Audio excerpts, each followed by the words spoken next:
अस्सलाम वालेकुम, good morning everybody, how are you all doing. अच्छा, ये जब से Twitter by the way opening हुई है ना वापस एक्स की, तो लोग अब हमें जवाब दे रहे हैं और जब हम पूछते हैं हाउ यू आर तो बड़ी एक लिस्ट आ जाती है of how you are doing, और फिर लोग अपने तासुरात का इजहार भी कर रहे हैं। और ओवरऑल कल के अफसोसनाक वाक़े के बाद ज़ाहिर है मुल्क में अफसरदा माहौल है और सर्टनली कुछ फैसला कुन कार्रवाइयों का इंतजार किया जा रहा है। More detail on that later. लेकिन साथ साथ ही PSL भी चल रहा है, आपको पता है कि वो अपडेट है, वो ये है, वो रात की अपडेट ये है कि कोयटा ग्लैडिएटर्स जो हैं वो उनकी टीम ने इस्लामाबाद को हराकर वो चले गए हैं straight to the final of PSL 10। तो लिहाजा जो कि actually they had been really at the top of the points table for a while now, तो पता था कि उन्हीं में जाना है। मौका है इस्लामाबाद यूनाइटेड के पास। हाँ, एक और है, यस एब्सोल्युटली, आज एक और मैच है।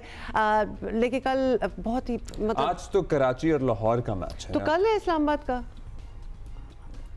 आज कराची और लाहौर का जो मैच होगा, आपको पता ही है कराची और लाहौर का जब मैच होता है तो वो काफ़ी ही ज़बरदस्त होता है। एवरीबडी मतलब that is one match that everybody is waiting for. Qualifier 1 basically इसे कहा जा रहा था। कोयटा ग्लैडिएटर ने 6 विकेटों पर 209 रन बनाए थे और इस्लामाबाद यूनाइटेड की टीम आखिरी ओवर में 179 रन बनाकर हो गई है आउट। yes, तो अब इस्लामाबाद की टीम की जब भी बात करूंगा मैं इस तरफ देखूंगा। मेरी तो मैं I am happy for Quetta. और आपको पता है कि जैसे ही मुझे लगा कि Islamabad is not going to make it, तो साइड बदल ली फौरन से। अच्छा, and I am very open about it, you know that. इसमें मतलब ये कुछ छुपाने वाली बात नहीं है कि मुझे एक्यूज करें। लाहौर कलंदर का मुकाबला होगा कराची किंग्स से और फाते टीम को क्वालिफायर 2 में बेसिकली आज है एलिमिनेटर। यस, तो आज जो टीम हारेगी ना वो प्ले करेगी कल विद इस्लामाबाद यूनाइटेड और उसमें जो टीम जीतेगी वो जाएगी फाइनल में। सो इन केस आप ये समझ रहे थे ना कि भाई इस्लामाबाद और कोयटा का मैच हो गया और कोयटा आगे चली गई, जो टीम जीतेगी जो आगे चली गई, और उसके बाद लाहौर कराची में से जो टीम आगे चली गई, नहीं, जो लाहौर कराची में से जो टीम जीतेगी वो इस्लामाबाद से टकराएगी और उसके बाद कोयटा से मुकाबला करेगी इन द फाइनल। तो लिहाजा अभी बड़े चांसेस बड़े नहीं चले, एक और चांस जरूर है and we will explain all this to you again later in the show. Rashid भाई होंगे ना, वो बेहतर समझा देंगे आप लोगों को। अब हमें बलूचिस्तान के सूरत हाल पे भी बात कर रहे हैं। सेम टाइम आप यकीन कीजिए कि कभी कभी अपने इर्द गिर्द जो हो रहा होता है ना, अगर आप उस पर बहुत ज़्यादा सोचने और गौर करने बैठ जाएं तो आपका खाना पीना भी छूट जाए, आपका सोना जागना भी मुतासर हो, आपकी पूरी सेहत, जैसा कि गज़ा में जो हो रहा है, जैसा कि बलूचिस्तान में जो कल हुआ है, मतलब अल्फाज नहीं मिलते। ज़ाहिर है एक दुख की कैफियत, और जिसमें उनको टारगेट किया जा रहा हो, गज़ा में भी और बलूचिस्तान वाला भी एक्चुअली मामला, क्योंकि स्कूल बस को टारगेट किया गया बलूचिस्तान में कल। तो जहाँ वो लोग इन्वॉल्व हों जिनको टारगेट किया जा रहा हो, जैसे कि बच्चे, जैसे कि women who can not really defend themselves, मतलब they are an easy target, तो आओ उनको पकड़ें। मतलब वो सबसे ज़्यादा तकलीफ थे। और मैं कहती हूँ कि बुज़दिलाना एक्ट अगर कोई हो सकता है ना वो है। और गज़ा में भी हम एग्जैक्टली यही देख रहे हैं कि फूड एड जो है वो नहीं पहुँचाई जा रही। खड़े हैं ट्रक्स एड के साथ, खड़े हैं, दिनों गुजर चुके हैं, हफ्तों गुजर चुके हैं, लेकिन नहीं जाने देंगे, लोग मर रहे हैं। अच्छा, भूख के मारे लोग अगर जब बाहर निकलते हैं, कोई ऐसे इलाकों में आ जाए तो उनको वहाँ मार भी दिया जाता है कि कत्ल कर दो। तो बलूचिस्तान में जो हो रहा है, क्योंकि वहाँ से जो विजुअल्स आ रहे हैं, हम तो बहुत अरसे से बोल रहे थे, अब जो मगरबी ममालिक हैं वो भी ज़रा जागे हैं, वो भी ज़रा होश में आए हैं और अब वहाँ से आवाज़ें उठ रही हैं कि ये तमाम मामला अमेरिका की सिक्योरिटी और यूरोपीय ममालिक की सिक्योरिटी के लिए भी एक इशू बन सकता है और ये बहुत बड़ा धब्बा साबित हो रहा है। और अब मैदान जंग में शिकस्त भारत, इंडिया को भी हजम नहीं हो रही है बात कि पाकिस्तान को फतह का जश्न जो है वो मनाना पाकिस्तान मोदी हुकूमत को शदीद तकलीफ दे रही है। उनको समझ नहीं आ रही कि हम इसके बारे में क्या करें, तो लिहाजा उन्होंने कार्रवाइयाँ जो हैं वो शुरू कर दी हैं और अब भारत दूसरे तरीके से पाकिस्तान पर वार करने की कोशिश कर रहा है। और ऑफेंसिव डिफेंस कहते हैं ना, हाँ, और बरमला कहते हैं, और कहते हैं कि हम तो ये कर रहे हैं। भारत ने पाकिस्तान के खिलाफ प्रॉक्सी वॉर तेज कर दी है, जिसका पहला निशाना बलूचिस्तान में मासूम बच्चे बने हैं। भारतीय सरपरस्ती में सरगर्म दहशतगर्दों ने कल खुजदार में स्कूल बस पर हमला किया, जिसमें 3 बच्चों समेत 5 अफराद शहीद और 53 जख्मी हुए हैं। 8 की हालत बड़ी क्रिटिकल है। हाँ, मतलब फिर बहुत से ऐसे हैं जिनको लाइफ लॉन्ग इंजरीज हैं।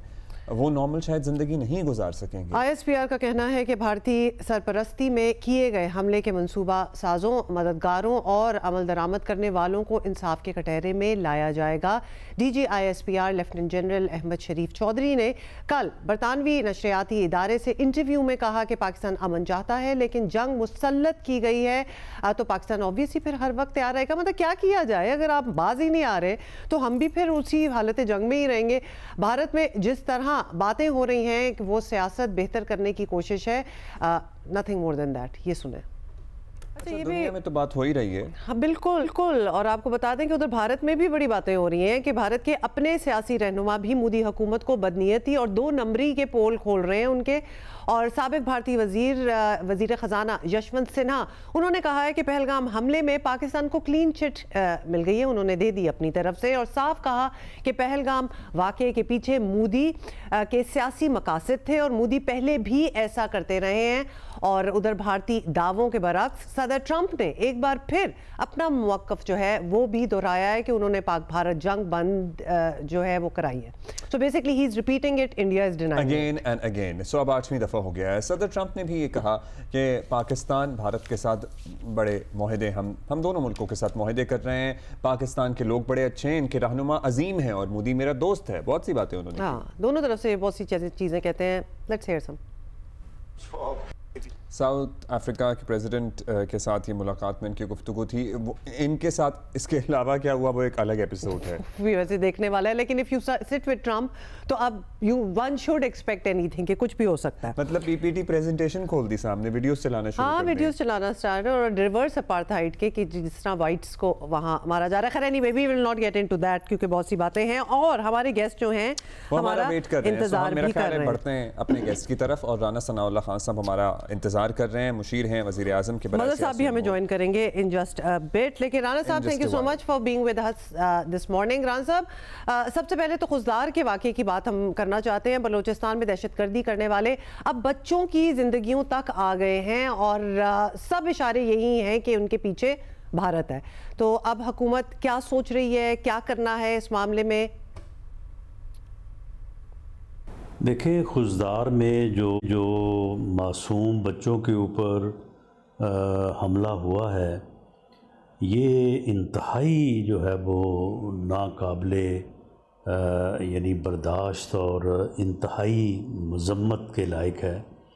और इससे ज़्यादा घिनौना यानी ये दहशतगर्दी से भी बड़ी दहशतगर्दी है कि स्कूल जाते बच्चों को, बच्चियों को जो है वो इस तरह से निशाना बनाया गया है। तो अब उन लोगों की आंखें खुल जानी चाहिए जो ये कहते हैं कि बलूचिस्तान में कोई डेवलपमेंट के इश्यूज़ हैं, वहाँ पे कोई हकूक़ के इशू हैं, वहाँ पे कोई सियासी इश्यूज़ हैं। वहाँ पे कोई इशू नहीं है।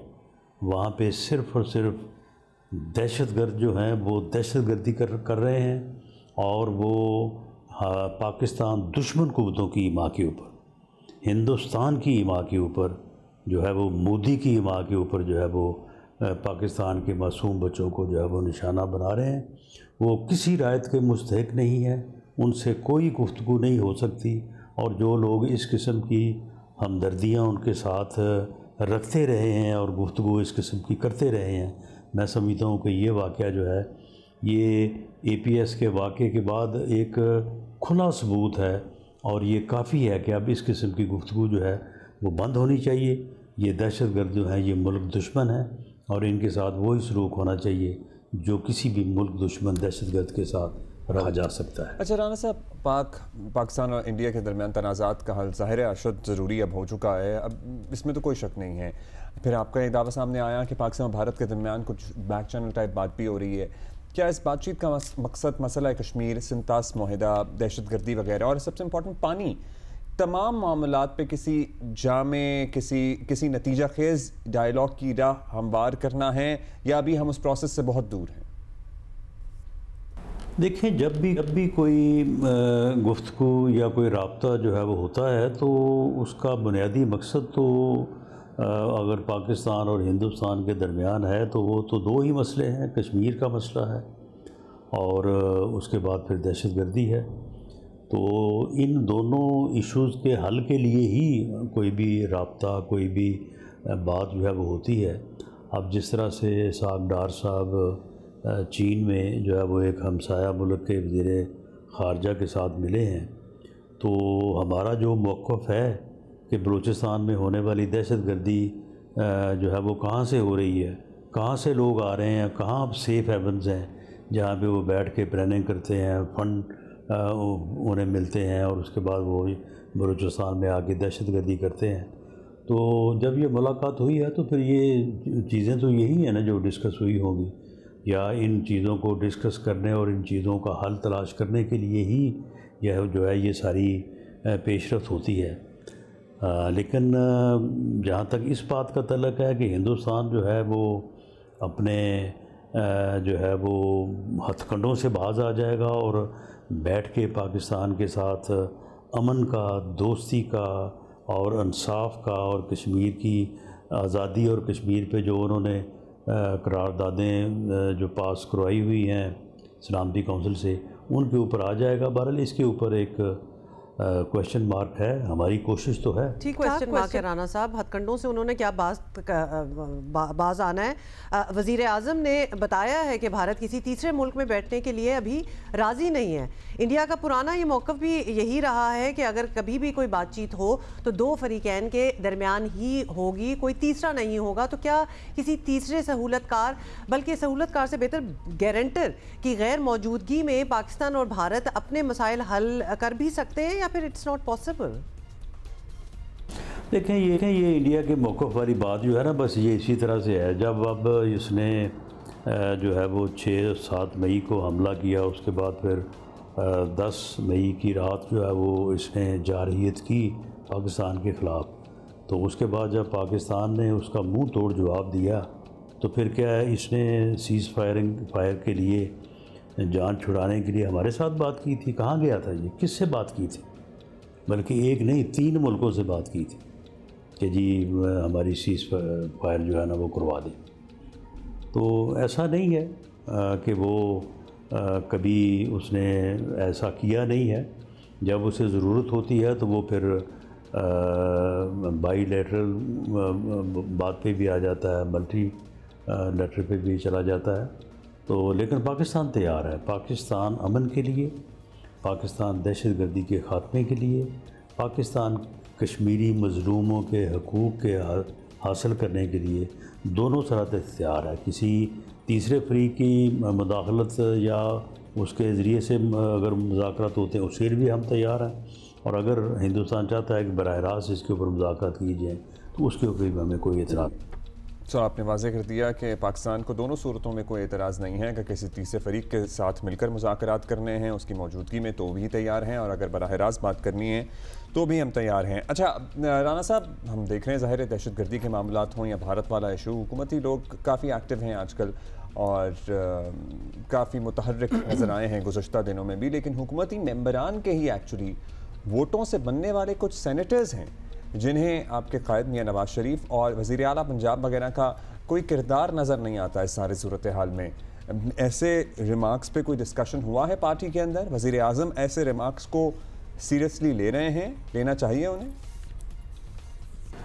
नहीं, वज़ीर आज़म को बिल्कुल ऐसे रिमार्क्स तो क्या उन लोगों को ही सीरियस नहीं लेना चाहिए। उनका आपस का मसला है, अगर उनकी तकसीम जो है वो आपस में कोई बेहतर नहीं हुई तो उनको अगर तो गिला है तो वो आपस में उसको जो है वो दूर करें, उससे हमारा तो कोई लेना देना नहीं है। लेकिन बहरहाल फिर लोग अपने एतराज़ात की बुनियाद के ऊपर इस किस्म की गुफ्तगू दाएँ बाएँ करते रहते हैं, तो ऐसी गुफ्तगू को ना सिर्फ वज़ीर आज़म लेवल बल्कि उससे नीचे भी सीरियस नहीं लिया जाना चाहिए। शुक्रिया। राइट, बहुत शुक्रिया राना साहब फॉर योर व्यूज़। अच्छा, अब हमें ज्वाइन किया मज़हर अब्बास साहब ने और उनसे भी बात करते हैं। मज़हर साहब, बड़ी कंसर्निंग बात है कल खुजदार बलूचिस्तान में जो हुआ और ऑब्वियसली इंडिया की इन्वॉल्वमेंट उसमें नज़र आई, उसके बाद पानी रोक देना, मतलब ये war on a war fighting front might have stopped, लेकिन ये भी एक तरह से जंग ही है जो चल रही है। तो इसकी ये बातचीत नहीं होगी तो ये किस तरह रुकेगा इस सब? कुछ?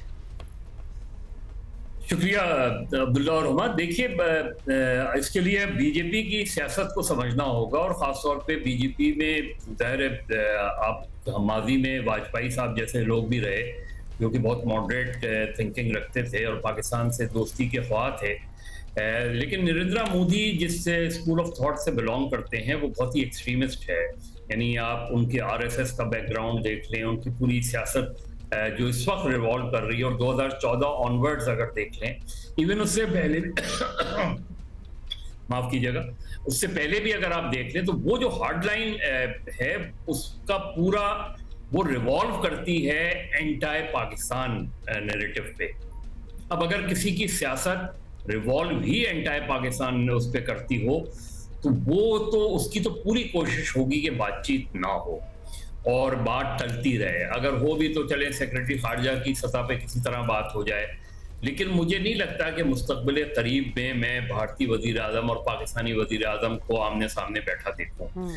मुझे नहीं लगता कि कोई मेजर ब्रेक थ्रू होगा। अब भारत की टैक्टिक्स मुख्तलिफ अंदाज में हो सकती है। एक तो हमने देख लिया उन्होंने 9 मई में जो किया उसका 10 मई को उन्हें जवाब मिल गया, तो उनको अंदाजा है कि अब इस तरह की जंग जो है वो मुश्किल है। तो वो आपके इंटरनल डिस्टर्बेंस जिस तरह पहले अफगानिस्तान में हमने देखा, अब पाकिस्तान की कंसर्न ये है और पाकिस्तान का चैलेंज ये है कि उनको ईस्टर्न बॉर्डर से भी प्रॉब्लम है और वेस्टर्न बॉर्डर से भी। यानी इंटरनली जो पाकिस्तान के अंदर कार्रवाइयाँ हो रही हैं वो मुबैना तौर पे भारत की ईमा पर भी हो रही हैं और अफगानिस्तान में या पाकिस्तान में जो टीटीपी के हवाले से पाकिस्तान का एक मौक़िफ़ रहा है वहाँ भी प्रॉब्लम्स हैं। तो अफगानिस्तान अभी हालिया में उसमें जो दिनों में जो बातचीत हुई है अफगानिस्तान, चाइना और पाकिस्तान की, होपफुली ये चीज़ें उस तरफ आएँ। लेकिन इससे कुछ अर्से पहले हम ये इल्ज़ाम लगाते रहे हैं कि अफगानिस्तान से भी जो है कार्रवाइयाँ होती रही हैं। तो अब हमने एक बहुत बड़ी जंग लड़ी है और अब भी लड़ रहे हैं दहशतगर्दी के ख़िलाफ़। आपको पता है कि पिछले 10, 15, 20 सालों में पाकिस्तान में जो टेररिज्म की सिचुएशन रही है वो बहुत ही ख़राब रही है। अब कुछ अरसे में चीज़ें इम्प्रूव हुई हैं, लेकिन बलूचिस्तान आज भी डिस्टर्ब्ड है। खैबर पख्तूनख्वा या साबका फाटा के बहुत से इलाके आज भी डिस्टर्ब हैं। वहाँ भी आज शाम या मगरिब के बाद जो है निकलना लोगों के लिए बहुत मुश्किल हो जाता है। बहुत सी बातें होती हैं, बहुत सी आरा सामने आती हैं। ज़ाहिर है ये जो ग्रुप्स हैं जो कार्रवाइयाँ कर रहे हैं इनको यकीनन सहूलत मदद भारत से हासिल है और वहाँ से फिनेंशियल सपोर्ट भी है, अदरवाइज सपोर्ट भी है। BLA वगैरह की हम बात कर रहे हैं, लेकिन ये बहुत अरसे से सिलसिला चल रहा है। बाज़ लोग कहते हैं कि इसका हल फैसला कुन कार्रवाई है, बाज़ कहते हैं बातचीत के ज़रिए मामलात हल होने चाहिए।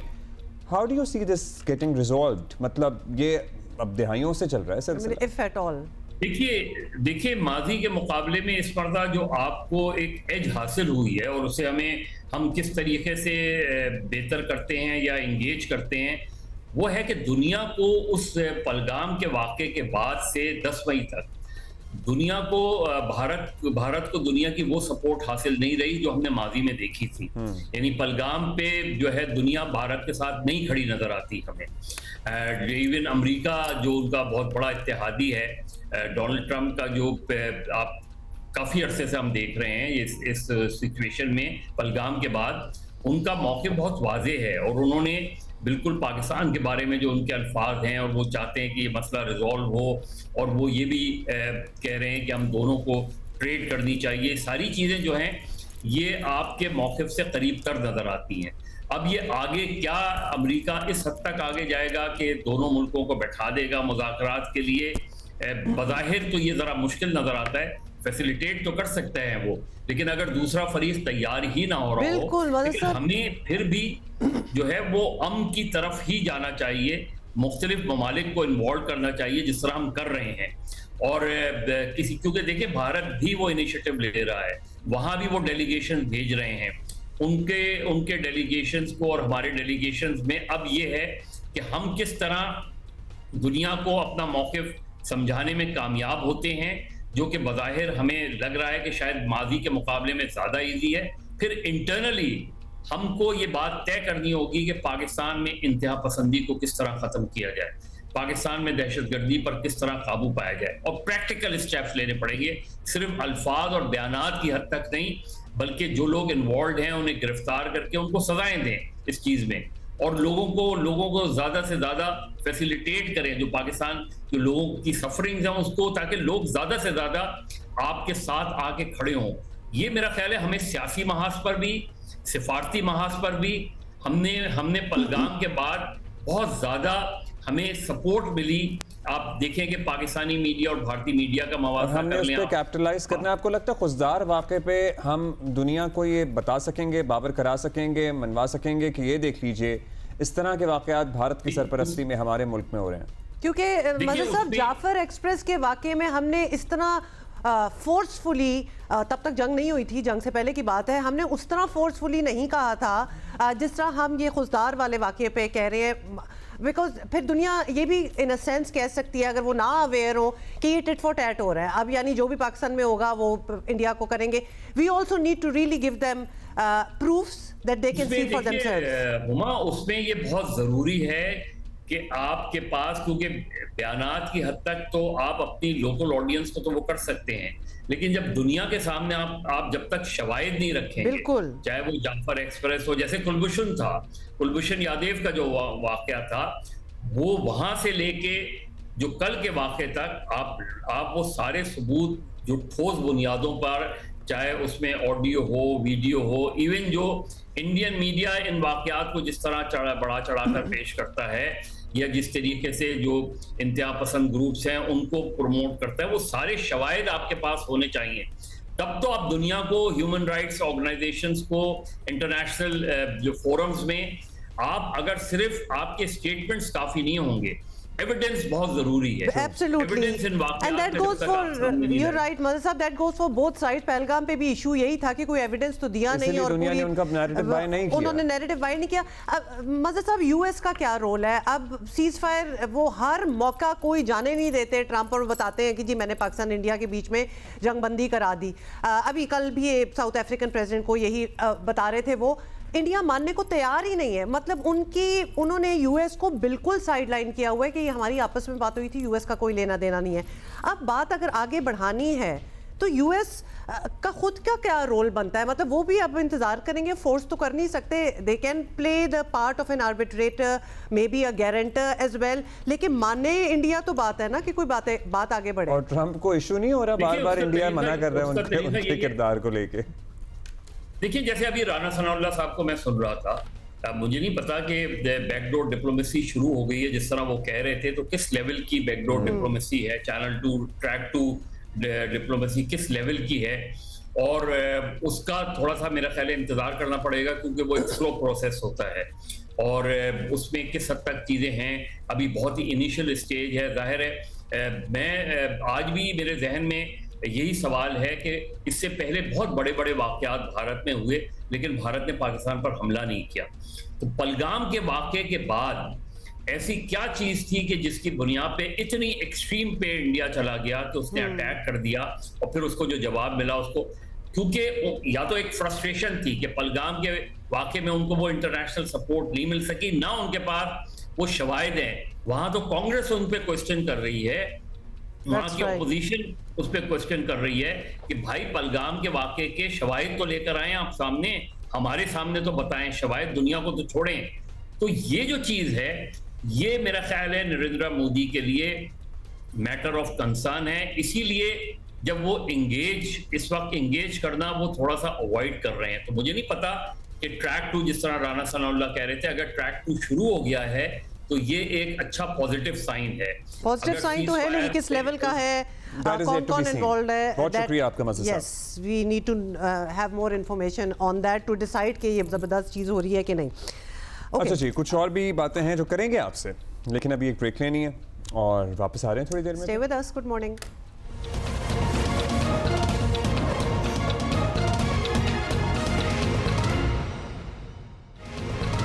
अच्छा, हम जाहिर है जब सूरत हाल बेहतर नहीं होती तब भी रिपोर्ट करते हैं, लेकिन जब सूरत हाल में बेहतरी लाने की कोशिश की जा रही होती है या आ रही होती है बेहतरी, उसको भी हम आपको बताते हैं। पाकिस्तान के दो बड़े शहरों कराची और लाहौर में स्ट्रीट क्रिमिनल्स, डाकुओं, कातिलों और दीगर जराइम पेशा अफराद के खिलाफ पुलिस का क्रैकडाउन चल रहा है। हालिया चंद माह में दर्जनों डाकू, जिनमें कई इश्तिहारी धारी थे, बदनाम ज़माना डाकू शामिल थे, पुलिस मुकाबले में मारे गए हैं। मुतादिद डाकुओं को जख्मी हालत में गिरफ्तार किया गया है।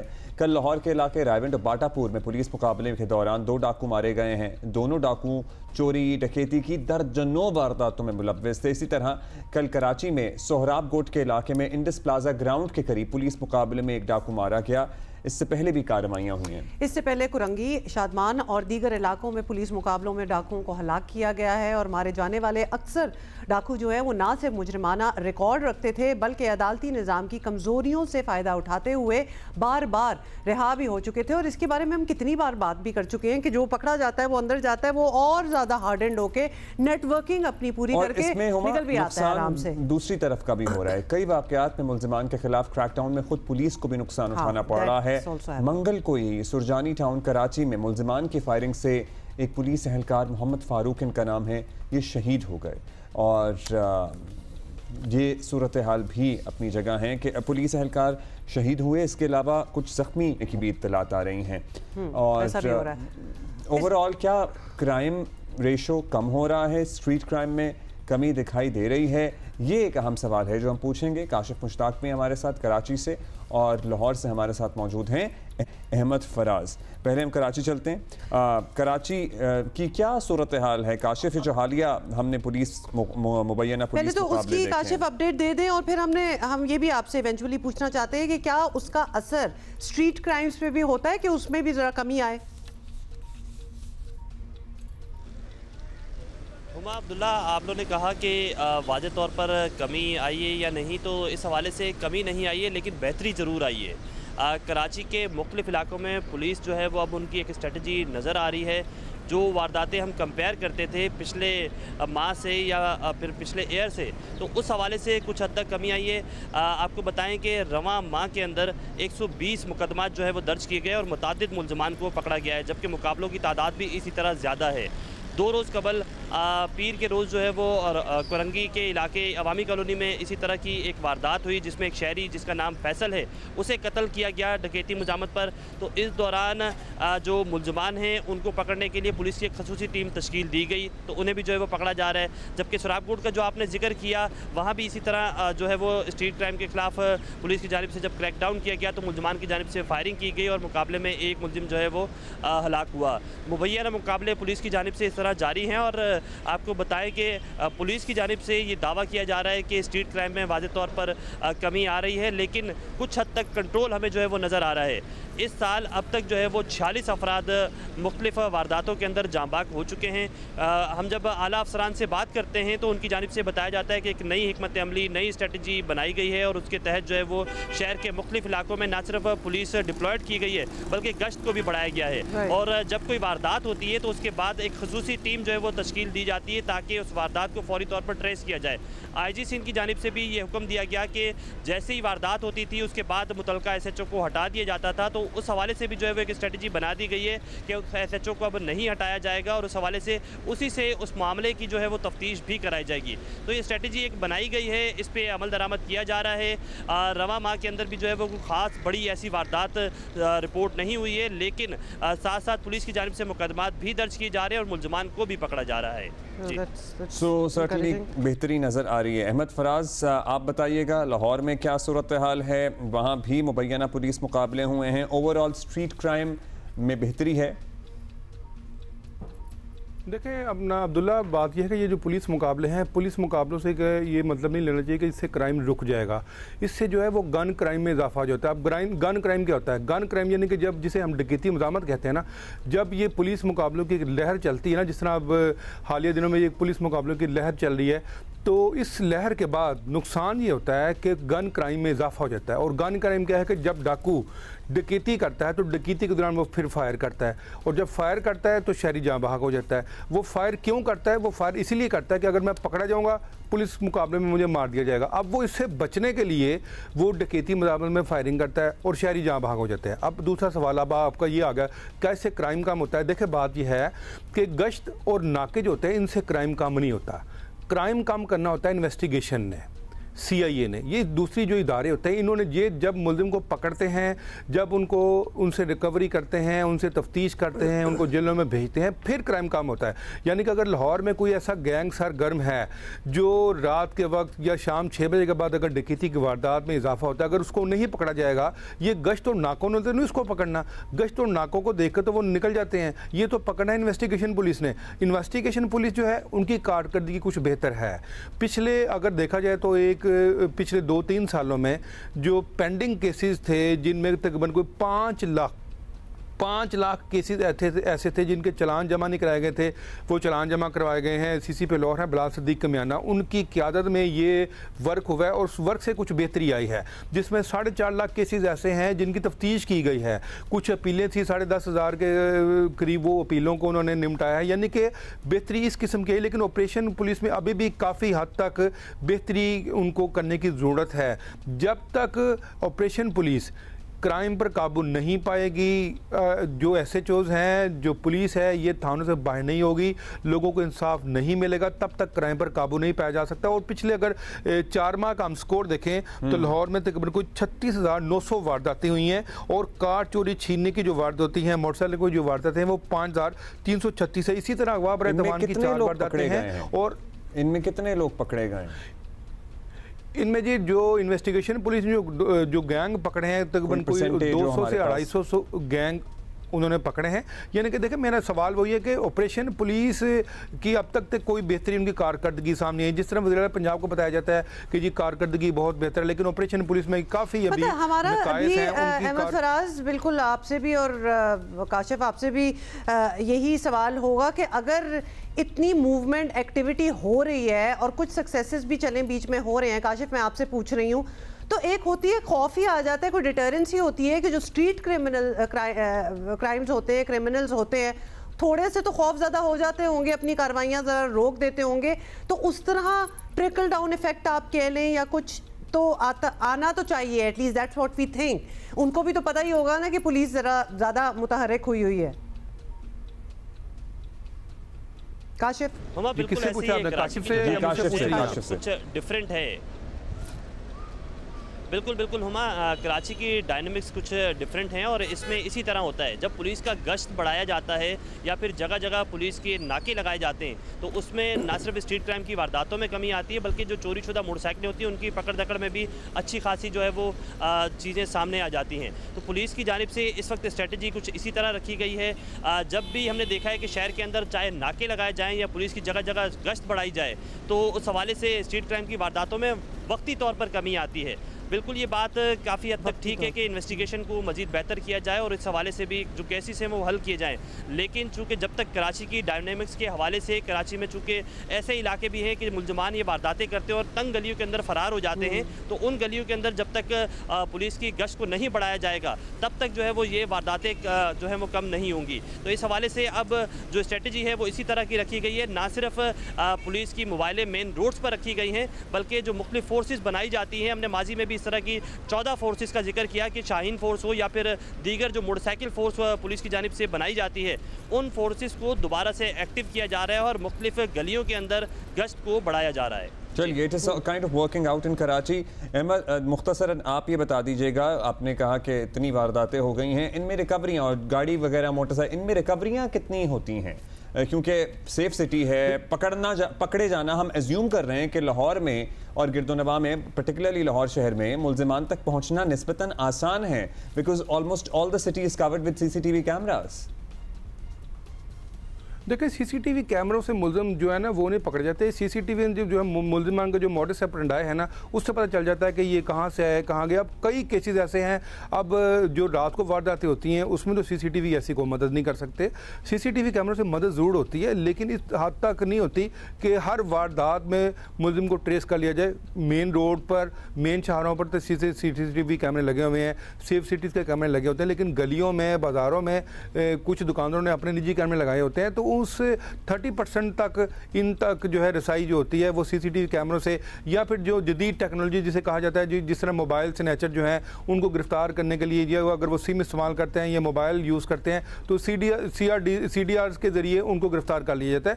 लेकिन कुछ हद तक अगर देखा जाए तो इन्वेस्टिगेशन पुलिस ने काफ़ी हद तक इसमें मुलज़मान को गिरफ्तार तो किया है। हमारी इत्तलात के मुताबिक उन्होंने तकरीबन कोई 150 से ज़ायद गैंग जो है इन्वेस्टिगेशन पुलिस ने गिरफ्तार किया। इन्वेस्टिगेशन पुलिस बिलाशुबा बहुत मेहनत कर रही है, अच्छा काम कर रही है, लेकिन उसके साथ साथ मजीद जो काम करने की जरूरत है वो ऑपरेशन पुलिस को है। देखिए अगर शहर में 40 से ज्यादा ऑपरेशंस का सिलसिला बेहतर होना चाहिए। Investigation is doing well. Kashif हमें बता रहे थे कि ओवरऑल स्ट्रीट क्राइम की सूरत हाल बेहतर हुई है। बहुत शुक्रिया आप दोनों का, थैंक यू। और ये सारी प्रैक्टिस जो है, अगर क्रैकडाउन वगैरह की बात हो रही है, it should not stop, it should continue. मतलब एग्जॉस्ट कर देना ताकि क्रिमिनल्स को, कि पुलिस तो रुकी नहीं रही। तो ये होता है ना कि कभी कभार एक चीज़ स्टार्ट होती है, 1-2 महीने चली और उसके बाद ज़रा एक रिलैक्स पीरियड आ जाता है, वो पीरियड नहीं आना चाहिए। बिकॉज क्राइम्स का लेवल इतना बढ़ चुका है दैट दे शुड स्टे। पकड़ दकड़ का सिलसिला जारी रहना चाहिए और केसेस ज़ाहिर है मजबूत केस बना के अदालतों से सजाएं दिलवानी चाहिए। वैसे तो गर्मी का सीज़न है और मतलब कितना आसान है कह देना जी गर्मी का सीज़न चल रहा है, लेकिन क्या गर्मी है। एनीवे तो स्कूल वगैरह भी आपको पता है कि गर्मियों की छुट्टियां भी दूर नहीं हैं और काफ़ियों को तो वैसे हो भी गई हैं, लेकिन इस बार तो ऐसा चल रहा है कि मुल्क भर में अभी से स्कूलों के औकात जो हैं वो महदूद करना पड़ रहे हैं बिकॉज गर्मी। गिलगित बल्तिस्तान और आज़ाद कश्मीर में भी गर्मी ने सबको हलकान कर दिया है। एक्चुअली खैबर पख्तूनख्वा में तो हाल ज़्यादा ही ख़राब है बिकॉज आंधी और बारिश के स्पेल भी गर्मी का कुछ नहीं बिगाड़ पा रहे। मतलब वो होते हैं, यू वुड एक्सपेक्ट कि जी बारिश हो गई है, कुछ थोड़ा सा मौसम बेहतर होगा, बट नॉट रियली। पारा जो है वो 40 से ऊपर रहना मामूल बन चुका है। महकमा मौसमियात ये बता रहा है कि पूरे सूबे खासतौर पर पेशावर में आने वाला एक हफ्ता और भी सख्त होगा, यानी कि अभी सख्ती बाकी है। ये है ऑलमोस्ट हमारा मूड ही नहीं हो रहा कि आपको इस किस्म की बुरी खबर दें, लेकिन क्या करें, मौसम है, everybody gets affected by it. So let's find out कि क्या होने वाला है। अरूबा इब्राहिम है हमारी साथी, पेशावर से हमें ज्वाइन कर रही हैं। क्या है भाई, फील्स लाइक क्या चल रहा है, वैसे क्या रिकॉर्ड किया जा रहा है दर्जा हरारत, और किस तरह से शहरी डील कर रहे हैं इतनी गर्मी से? जी बिल्कुल, पेशावर जो है इन दोनों शदीद गर्मी की लपेट में है। गुज़िश्ता दिन जो है हरारत 46 डिग्री सेंटीग्रेड से बढ़ गया और आज भी महकमा मौसमियात बता रहा है कि 45 डिग्री सेंटीग्रेड तक जो है दर्जा हरारत बढ़ने का इम्कान है। और दोपहर के औकात में गर्म और गिर्द आलूद हवाएं जो हैं उनके चलने का भी ख़दशा ज़ाहिर किया गया है। वैसे तो अगर हम लोग बात करें तो सुबह के औकात में स्पेशली 9 साढ़े 9 तक जो है मौसम जो है कदरे बेहतर होता है, बर्दाश्त के काबिल होता है, लेकिन जैसे ही दिन चढ़ता है और सूरज की तपिश तेज़ होती है तो शाम तक जो है गर्मी की शिद्दत ने जो है शहरियों का हाल बेहाल किया होता है। महकमा मौसमियात के मुताबिक इस वक्त जो है दर्जा हरारत जो अभी सुबह है और 12 भी अभी नहीं बजे, इस वक्त जो है 37 डिग्री सेंटीग्रेड रिकॉर्ड किया गया है। और शहरियों को महकमा मौसमियात ने ख़बरदार कर दिया है कि वो घरों से बेजा ना निकलें और निकलते वक्त जो है वो सरों को ज़रूर ढांपें, स्पेशली छतरी का इस्तेमाल तो वो ज़रूर ही करें। इसके अलावा जो है पानी का कसरत से इस्तेमाल जो है करना चाहिए। जी अरूबा, ये भी बताइए स्कूल, कॉलेजेस, यूनिवर्सिटीज़ वगैरह का क्या हाल है? मतलब वो कुछ कर रहे हैं कि अपनी गर्मी की छुट्टियां जो हैं उनको प्रीपोन कर दें, पहले से शुरू कर दें? बिकॉज जिस तरह कि आप बता रही हैं तो बड़ा अनप्रेसिडेंटेड लग रहा है ये टेम्परेचर्स पेशावर में पहुंचना। जी बिल्कुल, ये गर्मी की सूरत हाल को मद्देनज़र रखते हुए महकमा तालीम ने जो है वो नोटिफिकेशन जारी किया है और प्राइमरी, मिडल, हाई और हायर सेकेंडरी स्कूल्स जो है उनकी जो क्लासेस की टाइमिंग है वो चेंज कर दी है। अब जो क्लासेस हैं वो सुबह जल्दी शुरू हो रही हैं और दोपहर से पहले ही उनकी क्लासेस अख्ताम कर जाती हैं ताकि वो वक्त पर घर को जा सके और धूप से बच सके। इसके अलावा अगर हम लोग गर्मियों की छुट्टियों की बात करें तो प्राइमरी स्कूल की छुट्टियाँ जो है वो 1 जून से शुरू हो रही हैं, जबकि के जो मिडिल हाई और हायर सेकेंडरी स्कूल है उनकी छुट्टियां जो है वो 15 जून से शुरू हो रही है। बहुत शुक्रिया। और प्लीज़ जाके ज़रा छाँव में आपने भी हमें रिपोर्ट करते हुए नज़र आ रहा है कि ठीक ठाक धूप में खड़ी हैं। Everybody please take care of yourselves, अपने आप को हाइड्रेटेड रखें क्योंकि ये धूप तो, ये गर्मी तो ख़त्म नहीं होने वाली। अभी हम आपको क्विकली ये भी बताना चाहते हैं कि वफाकी हुकूमत और IMF के दरमियान बजट की तैयारियों के लिए बातचीत हो रही है और पाकिस्तान ने इस बात पर इत्तफाक किया है कि माली साल 2025-26 के बजट में 5 साल से कम इस्तेमाल शुदा गाड़ियों की दरामद पर आयद पाबंदी ख़त्म कर दी जाएगी। यानी कि पहले तो सिर्फ जापानी गाड़ियाँ आती हैं ज़्यादातर, सो 5 साल से नई गाड़ी नहीं आ सकती थी, अब आ सकती है। अच्छा, अब ये क्या होने वाला है, इस पे हम जरा बात कर लेते हैं। हमें ज्वाइन किया है शंकर तलरेजा ने, जो कि ऑटो इंडस्ट्री एक्सपर्ट हैं। ये बताइएगा शंकर के हुकूमत आने वाले बजट में एक नई पॉलिसी जो है वो कह रही है कि वो लेके आ रही है। बताया जा रहा है कि इसके ज़रिए लोकल ऑटो इंडस्ट्री को एक नया चैलेंज दरपेश होगा। क्या होने वाला है? देखें, जो अभी गवर्नमेंट न्यू पॉलिसी कंसीडर कर रही है उसमें एक तो जो एज लिमिट है, जो गाड़ियां यूज कार्स इंपोर्ट होती हैं, लेकिन वो एज लिमिट बढ़ा रहे हैं। इस वक्त 3 इयर्स तक पुरानी गाड़ी जो है मंगवा सकते हैं हम, लेकिन अब गवर्नमेंट प्लान कर रही है वो जो लिमिट है 5 साल तक कर दे। तो इससे क्या होता है कि जो यूज्ड गाड़ियां हैं अब 5 साल पुरानी भी इंपोर्ट की जा सकती हैं। देखें, इससे बेनिफिट जो है हैचबैक कैटेगरी, देखें गाड़ियों की 3 कैटेगरीज होती हैं ज़्यादातर। एक होता है हैचबैक जो कि अप टू 1000 सीसी गाड़ियां होती हैं, फिर सेडान कैटेगरी आती है, इसमें करोला की वेरिएंट्स आ रहे होते हैं, सिटी के आ रहे होते हैं, सिविक के आ रहे होते हैं, और फिर जो आपकी SUV कैटेगरी होती है जो कि टॉप ऑफ द लाइन जो बड़ी गाड़ियाँ हम कहते हैं। देखें, जो सबसे ज़्यादा इस चीज़ पे इम्पैक्ट होते हैं वो ज़्यादातर आपकी हैचबैक कैटेगरीज होती हैं। हमने हिस्ट्री में देखा है 50 to 60% इम्पोर्ट जो है ना अप टू 1000 सीसी गाड़ियों की होती थी। तो इससे बगैर वो ऑटो कंपनीज जो कि सबसे ज़्यादा हैचबैक पे डिपेंड करती हैं, उनको इस चीज़ का नेगेटिव इम्पैक्ट हो सकता है। यूज़र को फ़ायदा होगा, यूज़र को इस तरह फ़ायदा होगा कि ज़्यादा गाड़ियाँ उनके पास, ज़्यादा ऑप्शंस होंगे, डिफरेंट क्वालिटी की गाड़ियाँ होंगी, डिफरेंट वेरिएंट्स अवेलेबल होंगे, कंपेटिटिव प्राइसिंग होगी, क्योंकि एज लिमिट के साथ साथ वैसे वो जो कंपनियां ज़्यादातर जो हैचबैक प्रोड्यूस करती हैं उनके हैचबैक की क्वालिटीज़ भी सबके सामने, की कीमतें भी सबके सामने as compared to Japanese cars. ये बताइएगा शंकर साहब के ऑटो मैन्युफैक्चरर्स को इस पॉलिसी पर रिजर्वेशंस क्या हैं, होंगे? आम मार्केट पे इसका क्या असर पड़ेगा? आपकी नज़र में इंपोर्टेड गाड़ियों की मांग बढ़ेगी, कम होगी? कीमतों पर क्या असर पड़ेगा? देखिए, ये बिल्कुल वही बात है कि अगर आपके पास ऑप्शन हो ज़्यादा गाड़ियां इंपोर्ट करने का, मतलब डिफरेंट वैरायटी आपके पास अवेलेबल हो, तो जाहिर सी बात है गाड़ियों की इंपोर्ट तो इस चीज़ से बढ़ेगी। इससे जो आम मैन्युफैक्चरर है, जो लोकल मैन्युफैक्चरर है, उसको तो नेगेटिव इम्पैक्ट होगा, क्योंकि गवर्नमेंट जो है आप समझ लें कि इंपोर्टेड गाड़ियों को एक तरह से प्रमोट करेगी अंडर द IMF गाइडलाइंस। और ये जो है आप समझ लें कि ग्लोबल स्टैंडर्ड्स होते हैं कि किसी भी मुल्क में इतने ज़्यादा ड्यूटीज़ नहीं होती जितने पाकिस्तान में ऑटो इंपोर्ट्स पे हैं। काफ़ी सिग्निफिकेंट ड्यूटीज़ हैं, तो उसको रेशनलाइज करने का मकसद ही यही है कि कंज्यूमर के पास एक अच्छे ऑप्शंस अवेलेबल हो। Thank you, that's all the time. लेकिन आपने हमें समझा दिया कि क्या होने वाला है। अक्टूबर 2023 से इसराइल ने फ़लस्तीनियों की नस्ल कुशी का जो सिलसिला शुरू किया था वो 1 साल 7 माह बाद भी जारी है। बच्चे, औरतें, बुजुर्ग, नौजवान, कोई फ़लस्तीनी इसराइल की बर्बरियत से महफूज नहीं रहा। शहीद फ़लस्तीनियों की तादाद 54,000 से तजावुज़ कर गई है। हंसता बसता शहर गजा खंडर में तब्दील हो चुका है, लेकिन इसराइल के हमले रुकने का नाम नहीं ले रहे। मतलब टू थिंक कि उनके हालात कोई पहले भी कोई ख़ास नहीं थे। हम जब गजा शहर की बात करते हैं ना, उन पर ऑलरेडी इतनी सैंक्शंस और कतगने थी कि वो कुछ खास कर भी नहीं सकते थे, but they were happy, it was their own land, वो फिर भी ठीक थे, अपने घरों में थे और एक रेजिलियंस का एक एग्जाम्पल थे for the rest of the world कि उन हालात में भी दे वर ओके। लेकिन अब सोचेंगे वहाँ से कहाँ पहुँचे हैं। शुरू में इजराइल का साथ देने वाले मगरबी ममालिक भी अब इजराइल को इनफ इज़ इनफ कह रहे हैं, और फ्रांस, बरतानिया और कनाडा ने मुश्तरका मौक़िफ़ अपनाते हुए इजराइल से गजा में फौरी जंग बंदी का मुतालबा किया है।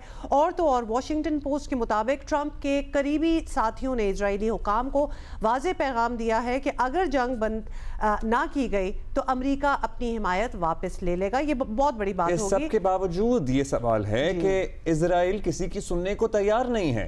इजरायली वज़ीर आज़म नेतन्याहू साफ कह रहे हैं कि गजा का फौजी कंट्रोल हासिल करने तक हमले नहीं रुकेंगे। इजराइल की सफाकियत और बेरहमी का यह आलम है कि इसने गजा में इंसानी इमदाद भी बंद कर रखी है।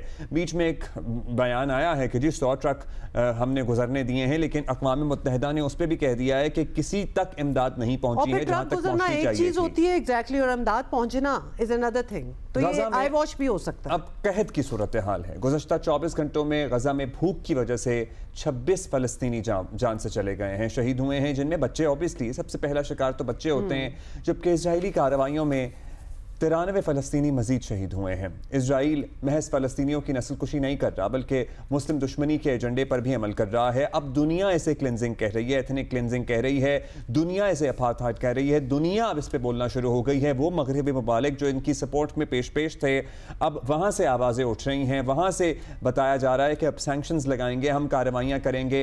पाकिस्तान और भारत की जंग के दौरान इजराइल एक वाहिद मुल्क था जिसने खुलकर भारतीय जारियत का साथ दिया, और इस वक्त बज़ाहिर अमरीका ही है जो इजराइल और फ़लस्तीन का तनाज़ा हल करा सकता है। उसी पे सबकी नजरें हैं। मगर अफसोसनाक बात यह है कि ट्रंप बयानात की हद तक फ़लस्तीन तनाज़े के हल की बात तो करते हैं, लेकिन अमली तौर पर इजराइल पर सख्त दबाव डालते दिखाई नहीं देते फिर हैं। हिस्ट्री जब हम पढ़ते हैं ना, तो जेनोसाइड वगैरह और एथनिक क्लेंजिंग, ये सारी हम बातें करते हैं, लेकिन हमें कोई उस तरह example as such long term example आजकल की दुनिया में नजर नहीं आता। बट दिस इज वन, मतलब कि किसी को कोई डेफिनेशन चाहिए थी ना, तो वो ये है, और ये 2025 में पूरी दुनिया के सामने हुआ। हामिद मीर साहब हमारे साथ हैं। मीर साहब, इजराइल मुसलसल एक बात अपने एक्शन से बता रहा है, वो ये कि उन्हें मशरक़ वस्ती अमन नहीं बल्कि एक फ़लस्तीनी का खात्मा चाहिए। मतलब ये तो सब अब नज़र आ रहा है। तो इस बार भी दुनिया मजम्मत तो कर रही है, लेकिन इजराइल बाज नहीं आ रहा। आलमी ताकतों का किरदार कोई हो या ना हो, आपको लगता है कि इजराइल किसी भी तरह फ़लस्तीनियों की नस्ल कुशी का मिशन जो है वो पूरा कर सकता है? बिकॉज रुकने को तो वो तैयार है नहीं। अगर आप बगौर और जायज़ा लें और एनालिसिस करें, बहुत ऑब्जेक्टिव एनालिसिस करें, तो आपको पता चलेगा कि इजराइल के हथकंडों में और भारत के हथकंडों में बहुत सिमिलैरिटी है।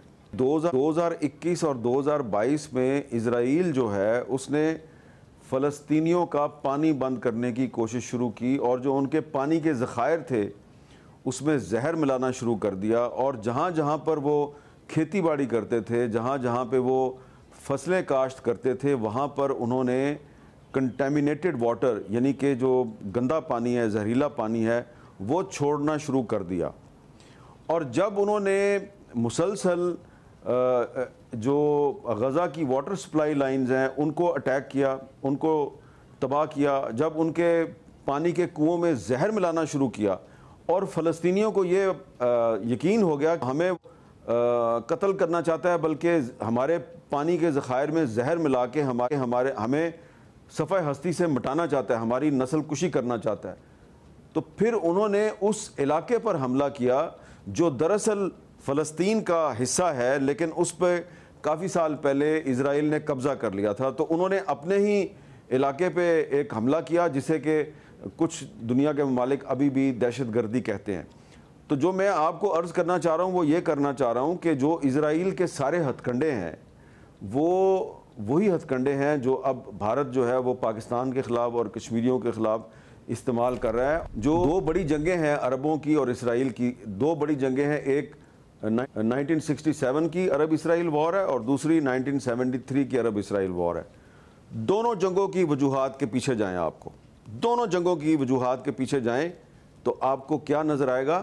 पानी का मसला। तो ये जो कुछ भी हो रहा है गज़ा में, इजराइल जो कुछ भी कर रहा है, इस पे हमें बतौर पाकिस्तानी सबक सीखना चाहिए, क्योंकि आज अगर इजराइल का हाथ अरबों ने ना रोका, अगर मुस्लिम दुनिया इजराइल का हाथ ना रोक सकी, तो जो नेतन्याहू की फ़िलासफ़ी है उसमें और नरेंद्र मोदी की फ़िलासफ़ी में कोई फ़र्क नहीं है। मैं कोई मुबालगा राय की बात नहीं कर रहा, मैं आपको वार्न कर रहा हूँ।